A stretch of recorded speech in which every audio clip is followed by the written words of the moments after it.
G'day and welcome back to the Voice of a Veteran podcast. This is the episode number 2 with Dan Kieran. And this time we sit down and go through the release of his recent book, Courage Under Fire, which really talks about his life story from before defence and afterwards, and is a great tale of one veteran's journey, that of a Victoria Cross winner himself.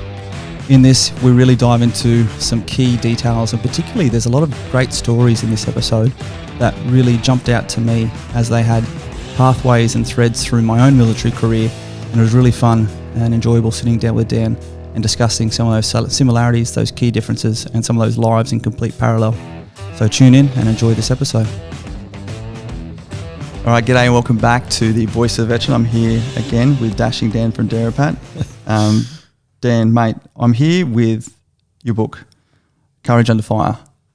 Now, for those watching, listening, I don't read.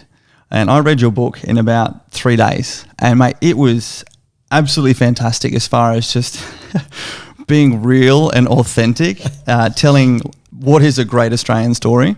I was also extremely impressed by the amount of people you got to give you comments. Called in a few favours, mate, to get the comments, yeah. And then even reading your book and then going back and looking at some of these comments, I'm like, oh, what did they think when they read this book? Because it is bloody honest, right? It is. And how's the feedback been from those who might potentially look at this as not being very ironed and starched? Look, no one said anything to me yet, actually. Oh, wow. No, I'm waiting. I'm happy for take negative comments. Doesn't worry me in the slightest. Don't worry, mate. I got on the media and threw knives at them all, and no one's ever contacted me yet. So that's good. You know what I mean? Ignorance is bliss. But mate, what I want to do is, like, I literally cannot encourage enough people to pick this up and have a read of it, because you touch on everything from the reason why you joined service, and there's a lot in there in your personal life, and I don't mean to skip over that because that is so personal, but I want to sort of go to a lot of the relatable variables that are in here, particularly as far as like your life in service, and particularly for as we are going through this stuff in the wider Australian public at the moment. The opportunity now is to help educate the Australian public to what a life in service was, and particularly for that sort of Afghan 2001 on generation, of which you are right bang mint in the middle and one of our most outstanding exceptional soldiers. So with your permission, I would like to go through a few pages that I have crimped and highlighted. I was about to say, yeah, you have dog-eared a few pages. There's some highlighter on there, mate. I literally felt like I was butchering this and disrespectful to it, but it was fantastic. You know, I literally had my popcorn out reading as I did this. But so I love some parts in here where you talk about one of the first times when you were in combat in Iraq, and you had the crack thump going over your head, and you started getting the smile crossing from ear to ear on your face, and it's something so foreign in a conversation that so many of my civvy mates and family, and even, as you could imagine, trying to explain these things to people, like, you know, what do you mean? Like, you enjoyed being in contact, being in conflict, and it's being like tested for the first, finally putting your skills to the test. How was it for you? Look, I think it is absolutely the ultimate challenge, right? So someone has just tried to kill you. How are you going to react? What else is out there that is that challenging? You know, which, you know, it's like a chess game essentially. Well, I love it. Right? You said problem solving. Yeah. What's the ultimate problem to solve? Someone's trying to kill me. Yeah, how absolutely. Good. That's fantastic. They're actively trying to kill you. Yeah. What am I going to do about it? And you're finally getting put. I refer to it as imagine being trained up for a game of rugby and never getting to play, and then you finally get to play. Yeah, absolutely. It's the first time to go, here we go. Here's 6 years under my belt of everything, instructors have told me, and training and doing all these things. Yeah. What am I going to do about it now that someone's actually trying to kill me? I love that. I love that. And you were quite happy with your performance. You were quite happy with that feeling. But what did that feel like in combat, in contact? You've gone through it many times now. Were there any times that you properly feared for your own life? Mate, that's a strange one. I wouldn't say, feared for your life. I mean, there's always concerns, I think, certainly in some of the operational environments we've been in Iraq and Afghanistan, where and the IED threat, the unknown. Yeah. I'm sweet with someone shooting at me because, I know roughly where it's coming from. There's something I can do about it. There's not much I can do about stepping on an IED. It's going to blow my legs off, right? Yeah. So I don't have control. I think it comes a little bit down to that control aspect, and there's some planning parts. You can take different courses of route or whatever to avoid IEDs, and there's some, tactics and some part of that, but it's always there. It's always constant. But then someone shoots at you. It's a new sort of thing that that there's an engagement period. That this is the time to do something now.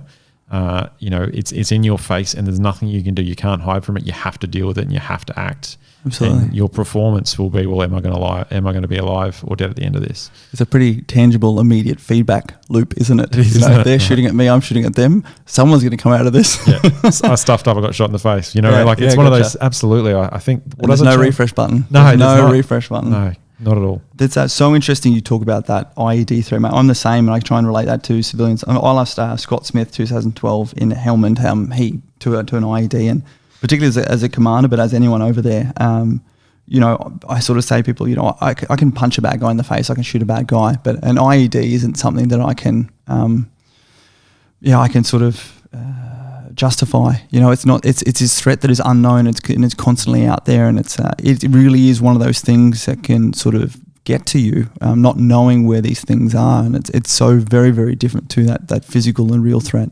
Look, it is, and I know personally it was one of those things, and I said this once to a journo where I was back in Australia years later, and mind was wandering, obviously, and I was looking on the side of the road for disturbed earth because you'd done it for so long where you're looking for signs of, is that something, is someone put an IED in there or a landmine or something?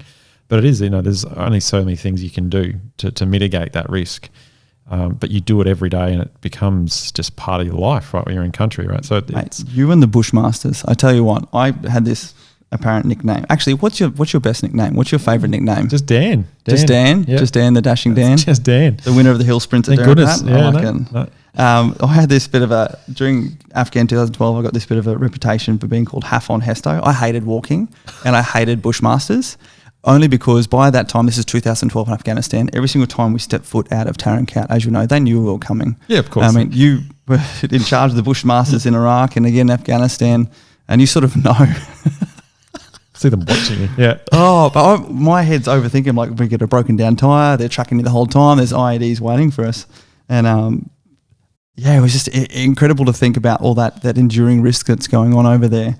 And exposing to yourself time and time again with these giant bloody bullet magnets, and you had to go out there and do that time and time again, mate. So I take my hat off to you. Jeez. I don't know. Didn't look at it like that. I think that's why I was very suited to that sort of career, is because I didn't look at and didn't dwell on those aspects of it. I can recognise it. What can I change and affect in this space? Well, I could be observant and be part of the team and doing that. Yeah. That is all I can do. Park it. Yeah, gotcha. Yeah, that's how I looked at it. Move on. Quite the realist here. You were afraid of the dark as a child? Yeah, I know. I was. But then I went mate. Underground, right? Mining underground.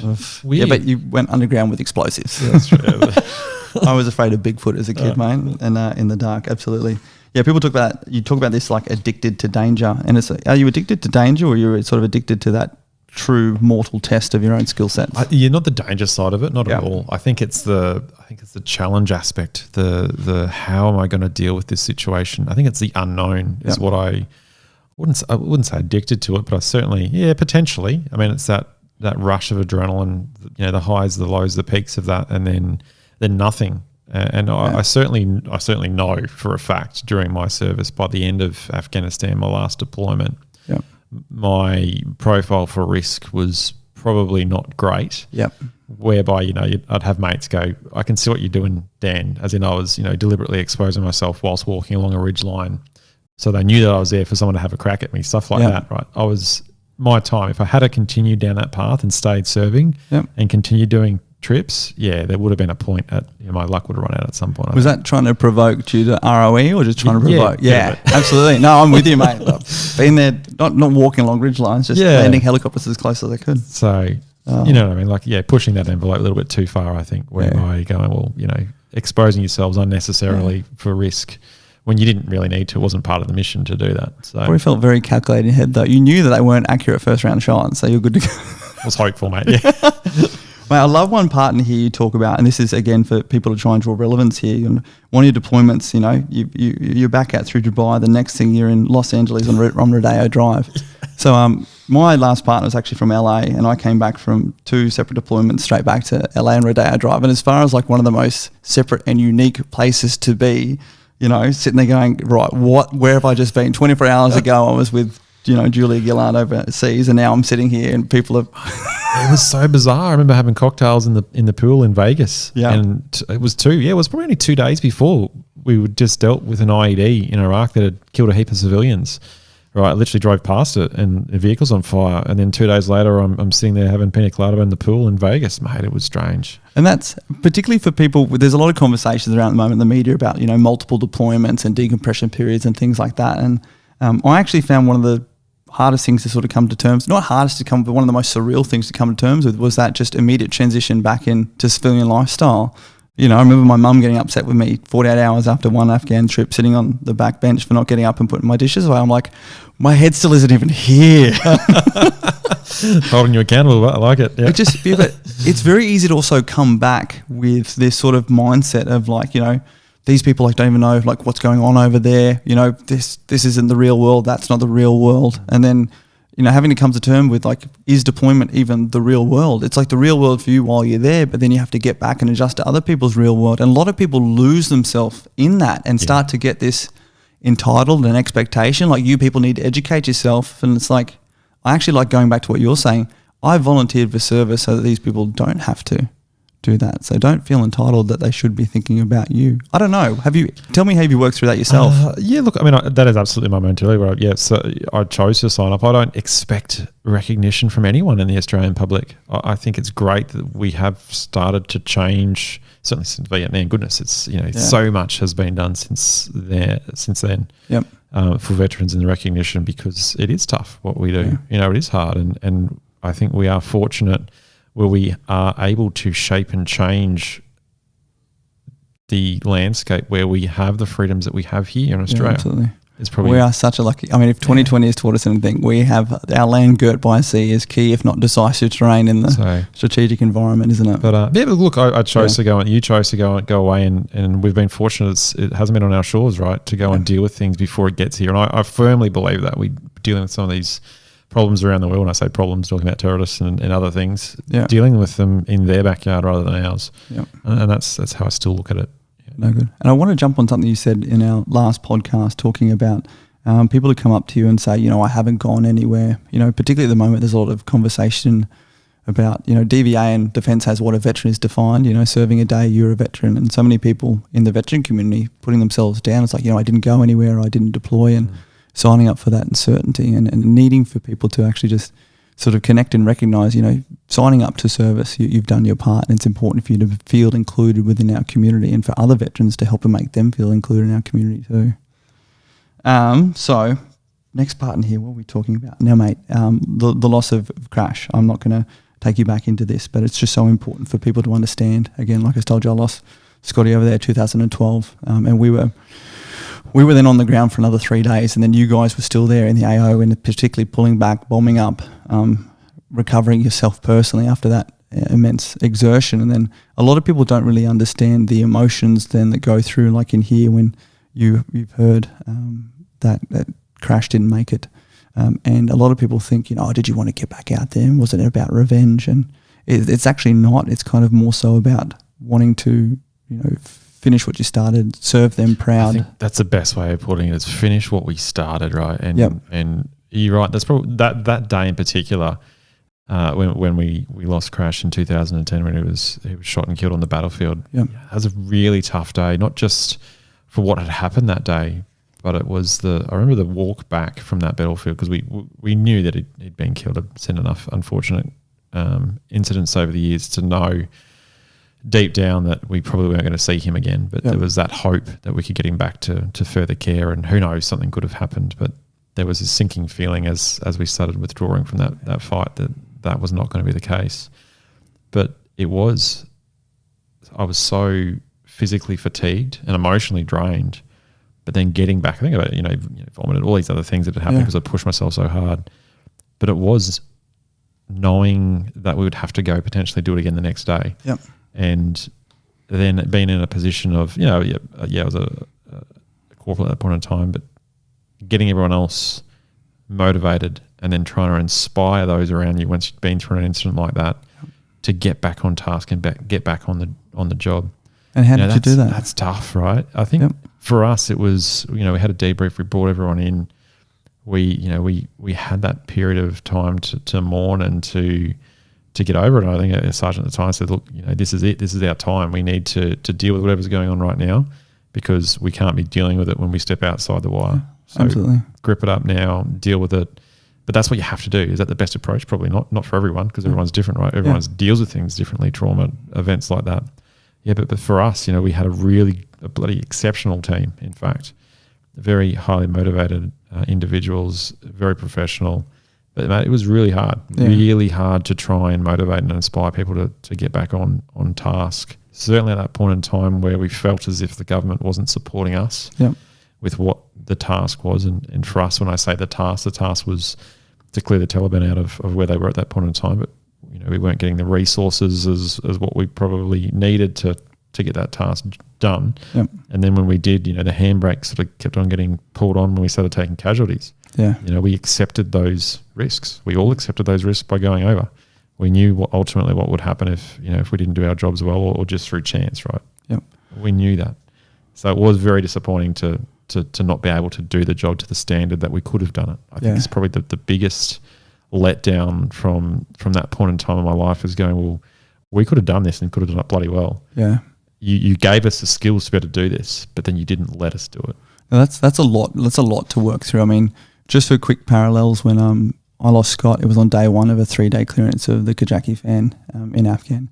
And, again, we lost him to an IED, so it was even more frustrating. You couldn't, we were under fire for the next 3 hours, literally collecting Scott and taking him back. And then I sort of brought the platoon and we just did a good old-fashioned orders group around the map. We just did a good old orders group to refocus and realign ourselves. But we were able to then crack on the next 2 days and get the job done and achieve the mission. And, a lot of what we did then was in Scott's honour, and it really made us, if ever we ever needed purpose outside of ourselves, it was, exalterated ever further. But for you guys to have to sort of hold back on that, I really want to understand how that impacted you personally and professionally. Look at it, because on one hand, it's a focal point to go, we need to do everything to the highest possible standard because of this reason. Yep. It is a focal point in that regard. But on the other hand, it was a disappointment when we weren't allowed to do that. Mate, it was very conflicting. Yep. Felt very conflicted at that point in time. Didn't even know how I should feel at that point in time. I do remember sitting there after one of the patrols going, well, what are we supposed to do next? Like, you talk about that purpose and the mission. Well, I thought it was defined, but then all of a sudden it's not defined. So what are we doing? And then you start having those questions. Well, what are we doing here? And that's the worst mindset to get in when you're in a place like Afghanistan and in the shit. You don't want to be having those thoughts at that point in time. Doubts in your strategic purpose. Absolutely. Yeah, right. But a step back from that, it's having that time and realizing, this is probably not a path we need to go down, and stepping back and go, well, let's work within the confines of what I have. Yeah. And it's not about me, it's about the team and everyone else as well, and getting on with the job and looking after everyone at the same time. Solve the problems you can. Yeah, absolutely. Yeah. Solve the problems you can. And unfortunately, some of those problems, although so frustrating, were outside of our scope and ability to affect. Yeah. I tell you what, there's some lessons learned in there, isn't there? As far as even in your potential ability to empower others to, as a bare minimum, if you're assigning them the task, to fully understand what the strategy or purpose behind that task is, and enabling them to operate within that, and then allow them the flexibility to do so. Because appreciating it's allowing the flexibility part that's the key to that. Well, absolutely. And understanding how you can actually have the huge negative impact on people if you don't follow through with that. Absolutely. And then interesting, mate, regardless of being able to go back out there and do what you wanted to do, you still continue to serve, continue to carry on the task over there and go on to many other achievements yourself. The part that Crash plays in your life today, as far as inspiration and accountability for yourself personally, given that he no longer has the ability to do that.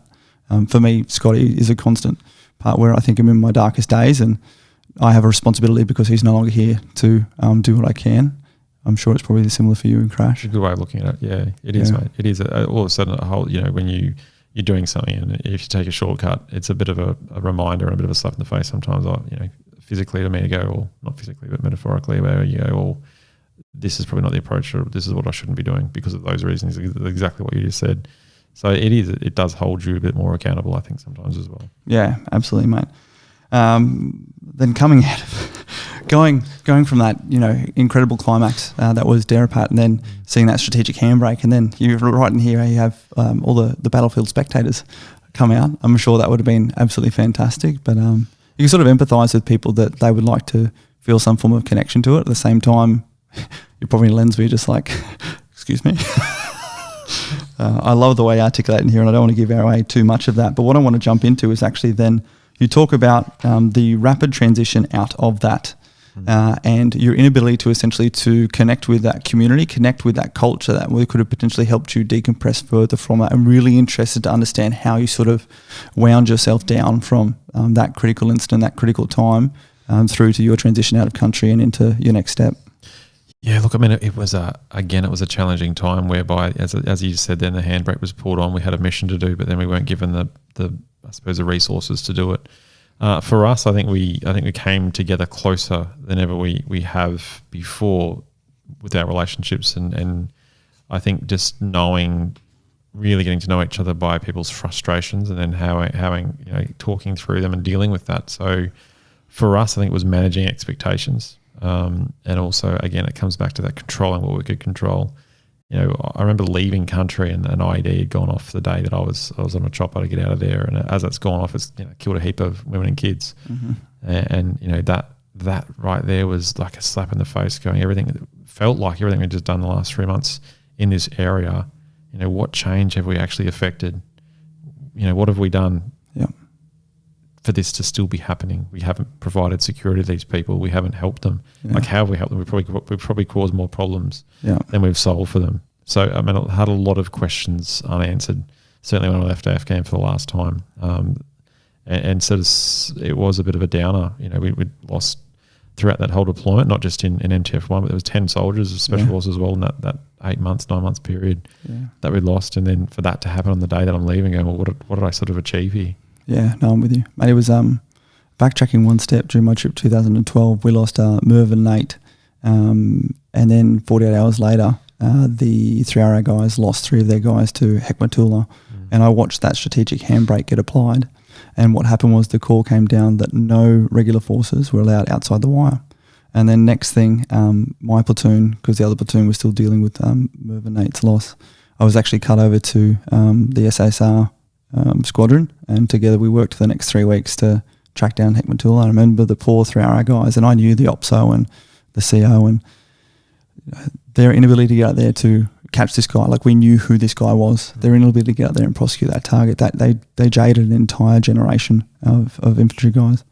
And what's worse, mate, is they made me spend 3 weeks in a Bushmaster.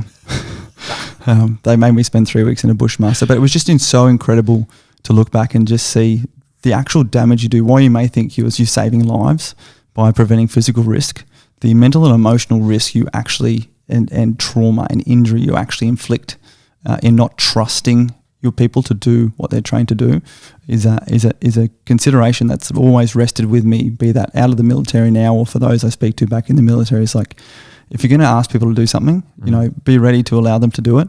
Because the worst thing you can do is pull them back at the time whereby you're going to cause more damage than good. Yeah, absolutely believe that the case. It is, for me, I've seen it, you've seen it as well. And I would say that, the damage done by that from a professional point of view, and the development of the future generation of soldiers, certainly seeing that action, it certainly does jade people and certainly raises a lot of questions as to what, their purpose by doing that. So look, anyway, undermining your purpose. Yeah, absolutely. What I do then love, mate, is then reading your classic transition back into the regular army, whereby I don't care how many operations you've gone on, Corporal, you need to go and become a substandard corporal. You need to walk 20 Ks. You need to go back to these old school tactics. One of the biggest things that I really did, and I will say this, hate within defence and also within outside of defence, is this is the way it's already been done. And this resistance to innovation, resistance to modernisation. And on the last podcast, we talked a lot about, holding those cards and holding on to things. And there's something to be said about maintaining a standard. But for me, the actual issue is not the standard. It's the mindset that is resistant to upgrading and improving that standard and making it more relevant. Talk to me about that and how the impacts on you coming back from doing your job for real to then being pushed into this round hole square peg situation. Oh, mate, that fun times, fun and games at that point in time in my life. Look, it was, and even to this day where I'm now in defence industry, seeing, look, they're getting there. when I say they're getting there, the cogs are turning and things are changing, right? But it's never fast enough to what it needs to be. And look, if you move too fast, there's problems and challenges that come from that as well.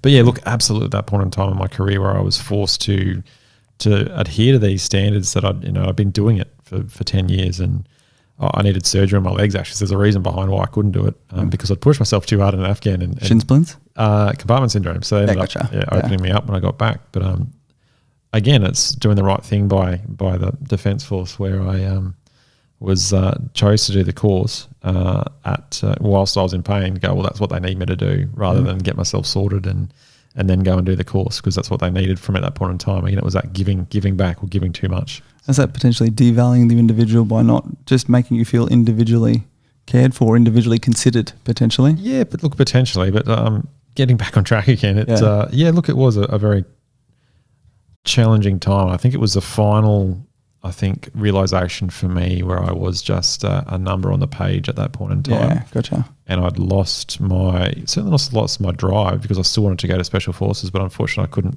The reality of that happening was I think I've spoken about that with my injuries and stuff. It just wasn't going to happen. So for me, it was like, well, this is just another confirmation where I think it's time that I need to change. Yeah, gotcha. Yeah. Sorry, mate, you went on a Special Operations Task Group deployment before me, 2010. I think I had a hat made up that said taxi on it. So, mate, you boys worked hard. I remember. So again, I took over 2010. I took over November platoon at the end of that year, which was the platoon that had the 3 guys that were killed that year during the Black Hawk crash. So I was instantly flooded by reports on how tough the Bushmaster guys had it, backing up from between working with FE Alpha, FE Bravo. And in here you talk about just that physical toll that took on you. Vehicle ops is not easy. Yeah, the attack dog, marking his territory, trying to sleep during the day in the shade. I love couldn't that. Sleep under there, the bastard. I love that. But no, it was, mate. Look, I think I've lost 15, 20 kilos easily. Yeah, mate, I love it. My first trip to Afghanistan was actually in 2011, where I took our Prime Minister Gillard over. I was her personal security officer when she did her first trip to Tarankout. So I actually love reading in this book when you talk about later at your medal investor ceremony, where you were actually quite impressed talking to her and hearing of how informed she was on the ground. Now, this is where I love where our little lines cross. I was, first time I was as a captain as her personal security officer. Usually it's a soldier, but there was a security clearance piece to go into the meetings with her. So I sat there with her, mate, as she was there talking to the 4-star general in charge of Afghanistan and telling him what we needed from different layers of ISR through to support and CASEVAC mechanisms in order to maintain the Australian contingent's deployment and support to the coalition effort. And then got to spend many, many hours with her in the back of cars and the private conversations. And she was so open and engaging and asking so much information. So I got tickled pink reading that, because she went over there and really impressed me with her thirst for knowledge to understand what was actually going on at all levels, and her ability to then feedback and provide that perception to you, who's definitely had his fair share of actual experience. So absolutely, and I think she could have didn't come across well in the media. And after meeting her, I absolutely changed my perception of her. Yeah, she did the same. Absolutely. When I got to sit there in the back of the car and talk to her, and she spoke to the soldiers, was it at Poppies? Yes. And there was no prepared statements. It was just her talking. I was like, man, that's leadership. We need to see more of it. And she said, Heston, you don't understand the party politics. And I was like, no, nor did I want to. But anyway, it was good to go. What else? Now, you said you got the compartment syndrome, and you got a bloody staph infection as well. Yeah. Mate, I snapped my bacillin in 2014 and I went back in a week later with staph infection, spent 4 weeks there in hospital. What did that do to you? Did you? Well, man, I went to Fiji because my mate Marcus got married, right? So it was rough. Yeah. It was rough, mate. In the pool, I remember it. Yeah. Anyway, it was. Look, I got through it. You survived. I'm trying not to give away all the juicy parts, mate. But I just want to give people more reasons to read it. You speak a lot about here about your role since receiving the Victoria Cross, and you go into such amazing detail talking about your decision to receive the Victoria Cross, being rekindled with your mates, and some of that being the first time. And I love that story. And you have to get the book to read it to hear that one. But then talking about the opportunities that opened up for you, and one of them in particular here was working with the War Memorial. Now, I went to the War Memorial 2003, the first year I went to ADFA. You were basically made to go to the War Memorial. And I didn't go back until just last year, and I just went back there on a whim with a friend who was his first time, and I found it so therapeutic. I found it so cathartic. I found it so humbling to actually go back there at the very start of my career, then at the very end with the perspective of, like yourself, you know, having served, sacrificed and lost friends, and just really understand as a veteran going through what veterans go through, how beneficial it can be to go back there. And I'm pretty sure that you would share the recommendation for any guy and girl who served to get back there regularly and to spend some time there. Look, if the opportunity is presented to you, look, absolutely. It changed for me as well. Like you, I went there and I was 17, part of my, I think that's still what it is, part of the program. And then going back to years later and the significance of those names on the wall, it changes. The meaning changes. It's a place, for me personally, a place of healing. I've seen so many veterans be there for the first time, whether they go up to the cloisters and look at the role of honour, or if they're in some of the more contemporary operations and seeing what is displayed there, and then being able to then share what they were doing personally with their family that's there with them, the positive effect that it has. So it is a place of healing. Absolutely. Yeah, absolutely. And especially, I mean, there's a lot going on in our veteran community at the moment. And, you know, the more material, mate, people can pick up and read something like this and feel relatable. And, you know, you touch on everything from pre-service, during service, highest performance of service, and then even like your own personal struggles during service, after service, you know, being thrust into the spotlight. The mixed bag, yeah. Yeah, it's absolutely fantastic. And so much at the moment I see in the veteran community is people's that loss of purpose, loss of identity, and all this uncertainty. And, you know, thank you so much for putting this together. And there's just so many good reads in there, I mean, that are so relevant to here and to today. And it's a story that is told. I mean, when did you get out? Sorry, 2000. Technically, I'm back in. I'm still a reservist. Yeah, but sorry, full time. Full time, end of 2011. End of 2011. But you know, this has relevance like straight away as soon as I picked it up. And you're ongoing with your current service, and like I love it at the end. There's still plenty to be written here. There is, mate. Who knows what I could come up with next? But, writing this book. What was your favourite part about writing this book? I think that again we keep on talking about purpose, but for me, the whole reason for doing it was, I mean, if you do read it, it's my upbringing and where I've been and what I've done and what I've accomplished. It's to let people know that you can change your stars. Essentially, is just because you've grown up a certain way or from a certain sort of socioeconomic group doesn't mean you have to stay there. Yep. That was the real reason that I started this project. You can take control. Yeah. Yep. Yeah, absolutely. And one key part reading about it, I mean, it's your story as a kid is so authentic. Your story in your career is very authentic. And then you start to see this potential inauthenticity creep injected by others when we start talking about, and it's a great tale in here talking about what was created, what was supported, what was instigated to help support, as we spoke in the last podcast about what the potential perception of a Victoria Cross recipient was. And then I feel, as the reader and now talking to you, that this book has potentially been a huge part of you feeling reconnected with your true authenticity. It's actually all out there for others to know, to hold you accountable to. Yeah. But to get the full picture, was there a level of feeling completed in publishing this, or is that just my outside perceptions? No, not at all. Look, there was, and I think I've gone about it where I wouldn't say I lost my way. That didn't happen at all. But there was a feeling where I could have. Yep. And that I hoped that would come through the stories as well.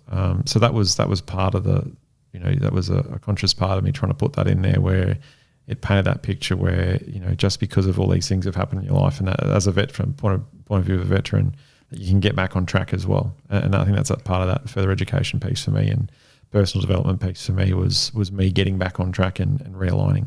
Absolutely. Ladies and gentlemen, Dan Kieran, VC Courage Under Fire. As you just said in that last sentence, if you would like to, as a veteran, have a read of a truly exceptional but extremely relatable story, apart from winning a Victoria Cross, relatable story that goes through everything from service, promotion courses, administration, getting lost, through to pomp and ceremony, and be able to sit there and, like I did myself, try and draw traces of your own career in there to help make you feel more relatable as the person reading this, or just someone who wants to know more about what life of a veteran in service is, or someone who has a life story that can then look at the highs and lows of this. Have a read of it. And it's just so empowering reading others and being made to feel so much more relevant by reading other people's stories and actually feeling and understanding that like you're not alone in a lot of these things, mate. So really, really appreciate it. Absolutely appreciate that, mate. Chatting with you as well. It's been great. No, absolutely. Thanks, Dan. Cheers, mate. Thank you. Thanks for listening to the Voice of a Veteran podcast. We really hope that there were some key takeaways that might help you, be they relatable, be they aspirational, but we're not just here for your entertainment. So please make sure you remember, move on and action from here. And that's it, guys. If you've heard something here today that has truly helped you, it's our duty to share that information with as many as we can. Support is about being proactive, and that's taking action to better our own lives as well as the lives as many mates as we can. We love your support getting these messages out, so please subscribe, go to our YouTube, Facebook, Instagram, LinkedIn, Voice of a Veteran. Catch you next time. See ya.